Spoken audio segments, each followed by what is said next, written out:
Alors, Tabaguenolé ? Oui, très respectueusement, hein, je ne suis pas d'accord avec ça.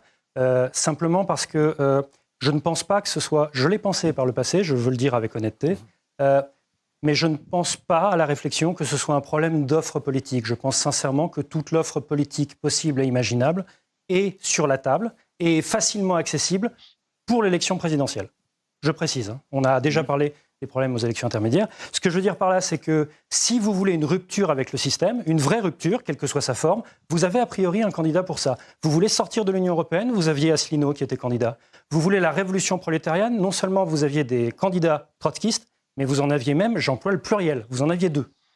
Vous voulez passer à un système qui soit globalement, au sens étymologique, je ne suis pas dans le jugement, xénophobe, c'est-à-dire d'extrême droite. Vous avez une candidate pour ça. Vous voulez que ce soit une rupture, alors pas une rupture systémique, là je suis d'accord avec vous, mais une rupture au sens, une accélération, une intensification massive vers quelque chose qui serait plutôt du thatchérisme, vous aviez François Fillon.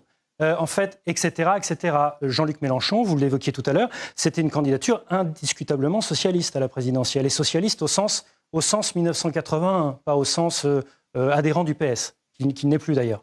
Donc vous aviez vraiment, non seulement vous aviez à peu près toute l'offre politique imaginable sur la table, mais en plus vous aviez des débats TV qui ont fait d'ailleurs des très très bonnes audiences pour la présidentielle, avec des temps de parole égaux, et ensuite les gens sont allés voter. Donc je ne pense pas que ce soit un problème d'offre, je pense sincèrement qu'en fait, l'écrasante majorité de l'électorat français ne souhaite pas une rupture et est globalement satisfaite du système comme il est. Je ne vois pas d'autre conclusion possible.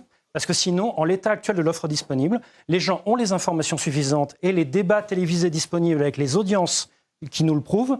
En fait, si les gens voulaient vraiment massivement d'une rupture, ils voteraient pour les candidats de rupture qui, je le répète, existent. Et donc ça veut juste dire que l'écrasante majorité de la population française est soit conservatrice, soit réformiste, et que les électeurs révolutionnaires sont minoritaires dans ce pays.